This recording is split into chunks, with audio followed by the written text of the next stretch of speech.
This is a film about thermionic valves, and more particularly, about how they are made.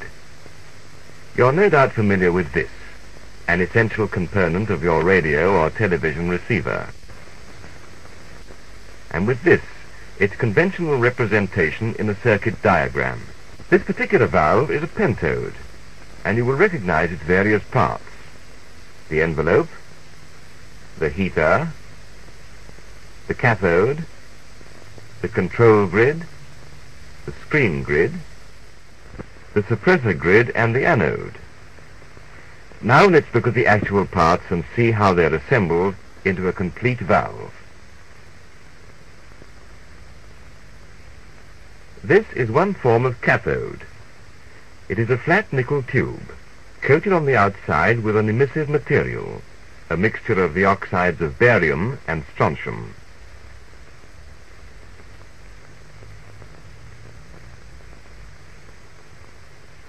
Here is the heater, spiralized tungsten wire, only 70 microns, or a little over 1/500th of an inch in diameter. It is bent into a V shape, and is coated with an insulating layer of alumina.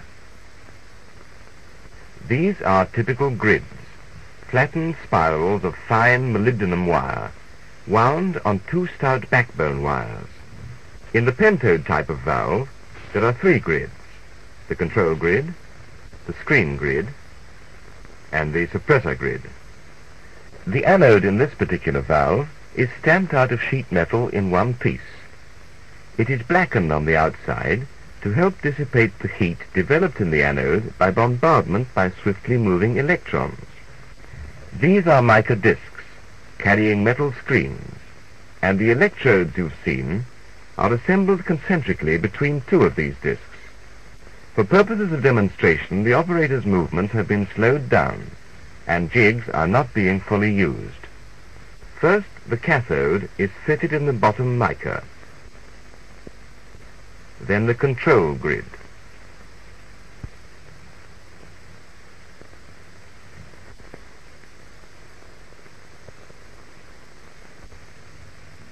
The screen grid is next.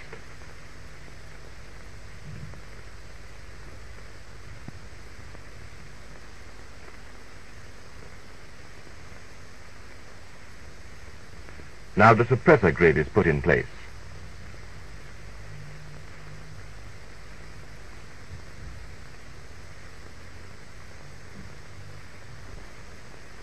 The anode is added.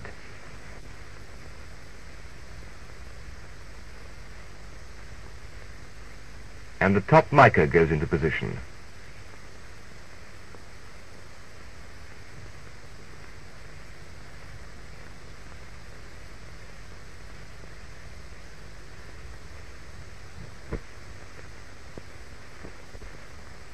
After fitting one or two more small components, the valve assembly is ready to be mounted on its base.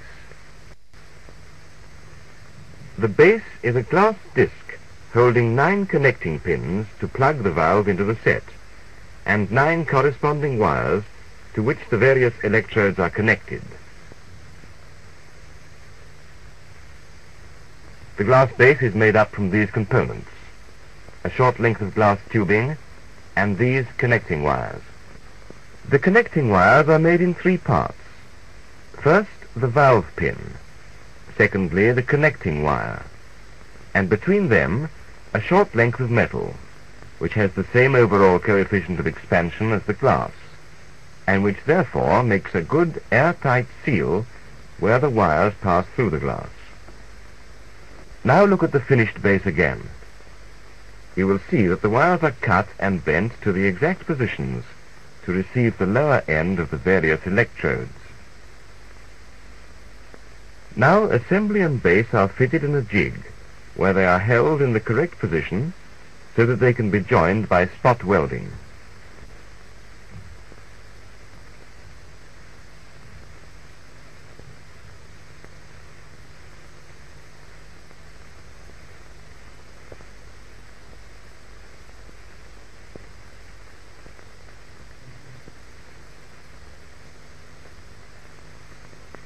When all the connections have been welded, the assembly is taken out of the jig and a few further components added.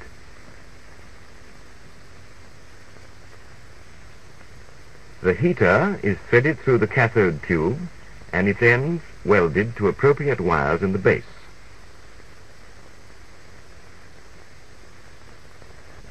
This small plate helps in dissipating heat by radiation, so keeping the control grid cool and reducing the risk of grid emission.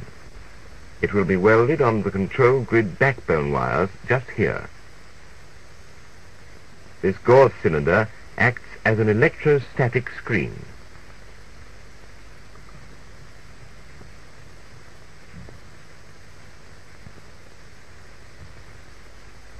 This additional mica disc keeps the assembly central in the bulb.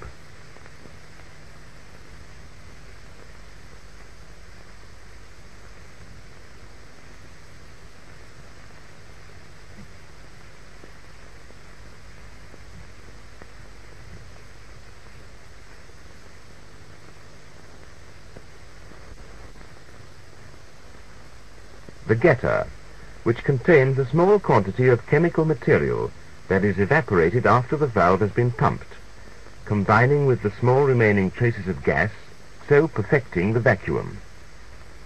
The getter plate which carries the getter. It is mounted at the top of the assembly and serves not only to support the getter, but also to prevent the getter material condensing on the valve electrodes.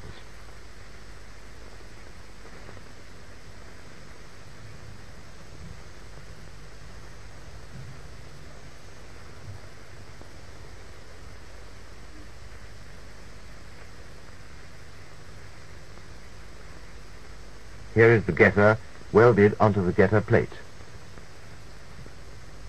The bulb is a glass tube with one end closed, and to this is attached a filler tube in such a way that a passage is opened between the bulb and the tube. Let's push a wire through to show you. It's through the filler tube that the air is withdrawn from the valve during the pumping operation. Now the electrode assembly is placed in the bulb, so.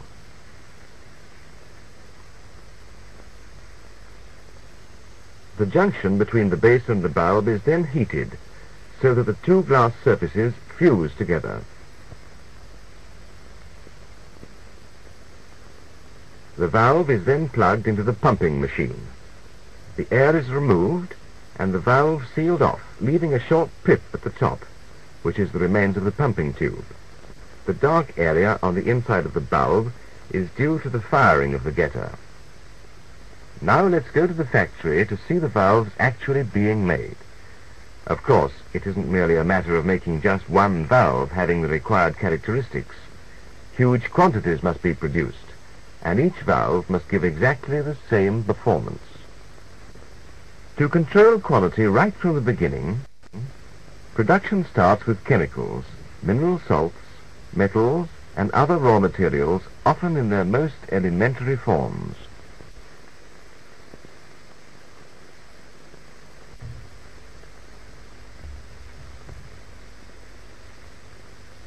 Here are the raw materials of glass: sand, red lead, soda, and a proportion of broken glass, technically known as cullet, which are melted together in the glass furnace.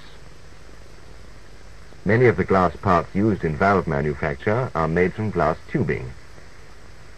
From the tube-making machine, a column of molten glass is drawn upwards, an internal blast of air keeping the glass in tubular form and controlling its diameter. As it ascends, external air streams cool it and control the thickness of the wall.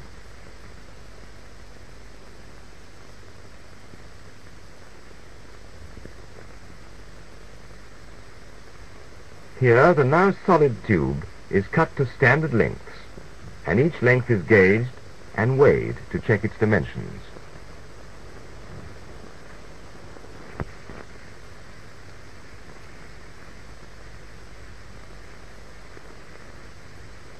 Bulbs for receiving valves are made from short lengths of glass tube.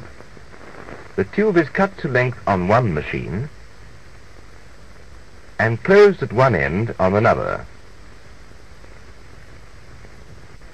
Now the smaller tube is fused to the closed end. It is through this smaller tube that the air is removed from the bulb in the final stages of manufacture.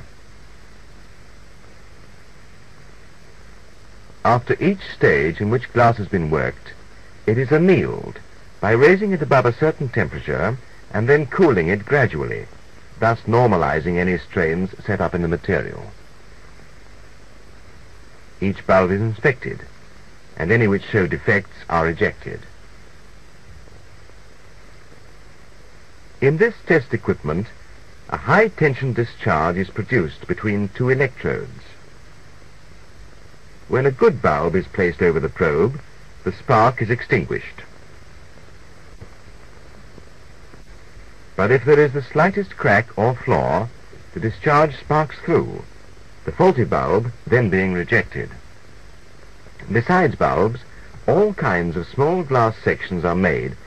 Here are a few examples. At every stage the components are checked. Here the thickness of the glass is measured with a micrometer.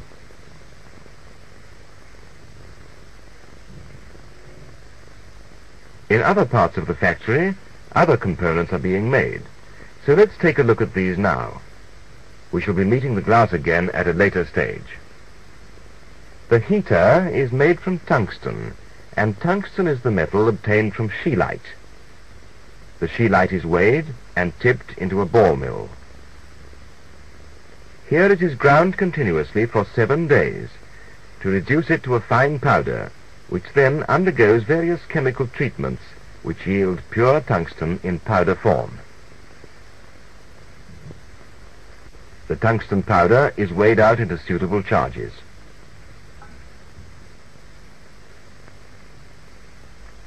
It is placed in a steel mold, carefully leveled, and packed down.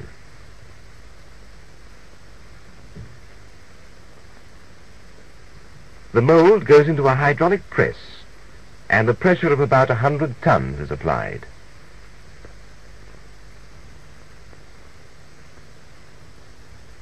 When withdrawn from the mold, the metal is in bar shape, but as yet it is very fragile. So the bar is now sintered. It is heated to a very high temperature by enclosing it in an atmosphere of hydrogen and passing an electric current of between 2,000 and 3,000 amperes through the metal. A temperature of 2,700 degrees centigrade is obtained.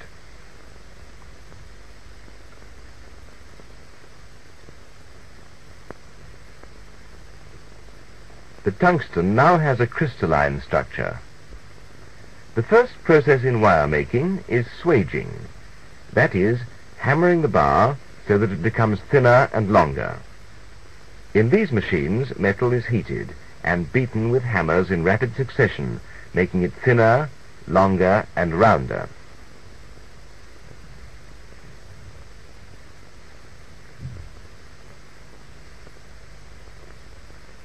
It is now ready to be drawn to still smaller diameters.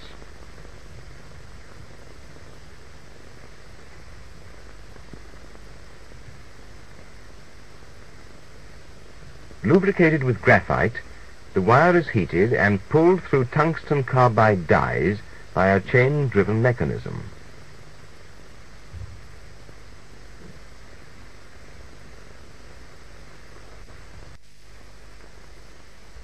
Each grid is stretched to correct size and shape, and its dimensions checked in a gauge.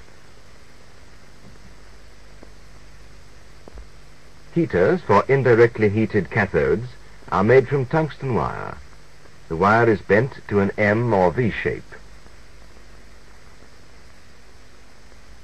These wires are next clipped into frames, immersed in a bath containing insulating material, which is later baked on by passing a current through the wires.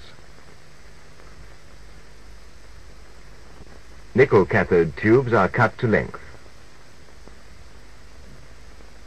mounted in frames, and sprayed with barium and strontium carbonates, from which the emissive surface is produced later on. In this case, the heaters are inserted into the coated tube at an early stage. Now you can see that most important component, the getter, being made.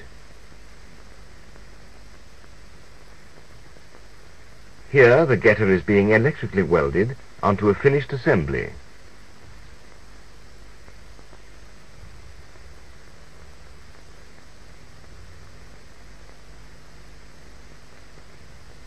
This machine makes the lead-in wires, which you will recollect are composed of three parts: a stout pin for the valve holder, a thinner wire to which one of the valve electrodes is welded, and between them a short length of wire which forms an airtight seal in the glass base.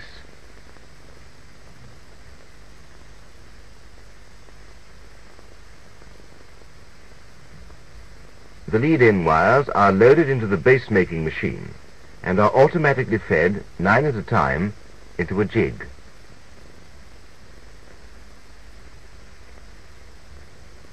A glass ring is placed in position round the wires, and the jig is made to revolve under gas flames.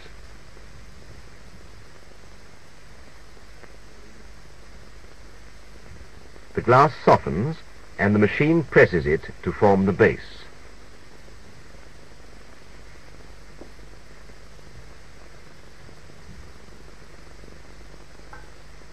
When cold, the bases are inspected. The support wires are then cut to length by one machine, and in the next they are bent to the positions they must assume for the components to be welded to them.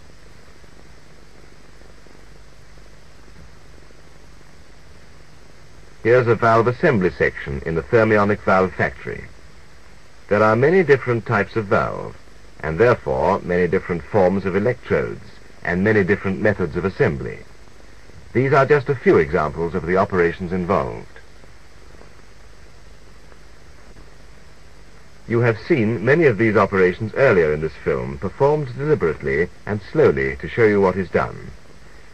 Now that you see the valves assembled at production speed, you can appreciate that these delicate operations demand great skill and dexterity on the part of the operators.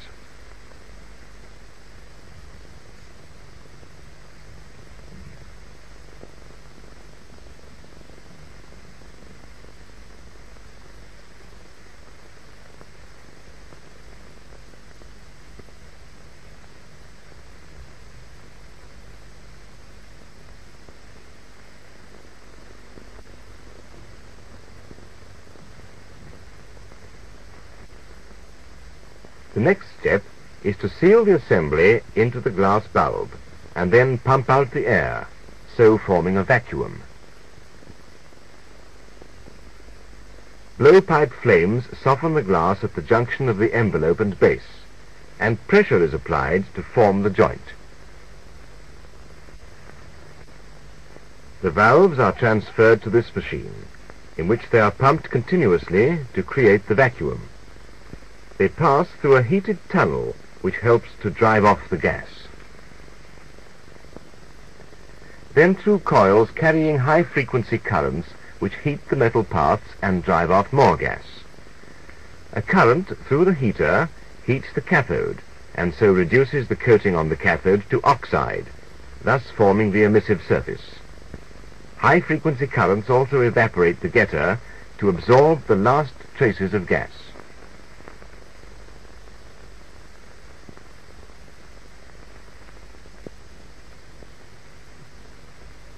After being sealed off, the valves are mounted in racks and are operated for a period under controlled conditions. During this time, further changes occur in the cathode coating, resulting in improved emission. An automatic hand removes it from the... Lastly, the valves are tested for emission, vacuum, insulation, and operating characteristics.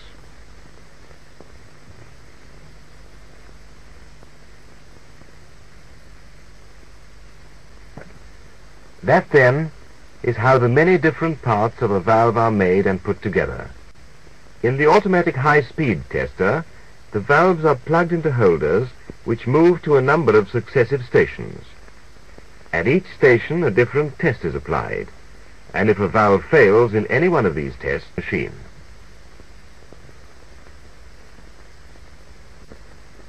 In addition to these routine tests, the Quality Control Laboratory continuously tests batches of valves selected at random from the production line. Any falling off in quality is detected at the earliest possible moment, so that steps can be taken to correct it before the trouble can assume serious proportions. And how valves are manufactured under mass production conditions.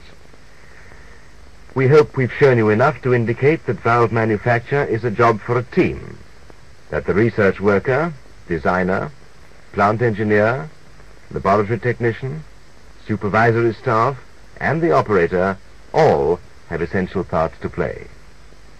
So when you next listen to the radio, watch television, or possibly work with equipment employing thermionic valves, perhaps you'll remember something of what goes into the production of these outwardly simple, yet in reality complex, devices.